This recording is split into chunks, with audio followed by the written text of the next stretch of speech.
আল্লাহ একটু বড় করেন জায়গাটা। আব্দুর রাজ্জাক বাহরাইন প্রবাসী আমার ভাই জামিয়ার প্রিন্সিপাল হেফাজতে প্রিন্সিপাল।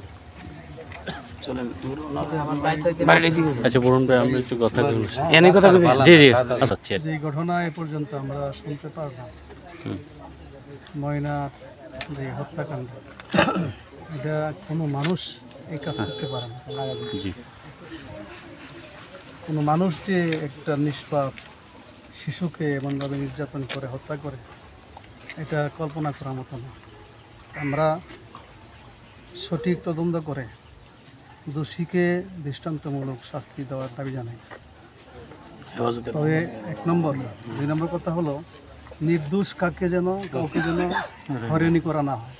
আমরা সাংবাদিক ভাইদেরকে বলবো, আর ফেসবুক যারা চালার সবাইকে বলবো সত্যটা প্রকাশ করার জন্য মিথ্যার আশ্রয় যেতে নেওয়া না হয়।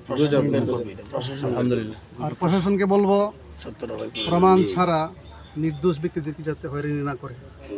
আমি এসপি সাহেবের সাথে কথা বলছি যে কোনো সন্দেহ হইলেই জিজ্ঞাসাবাদ করা হোক, কিন্তু প্রমাণ ছাড়া কাউকে যেন অযথা হয়রানি করা না হয়। জি জি অসংখ্য ধন্যবাদ আপনাকে, কষ্ট দিন আমরা।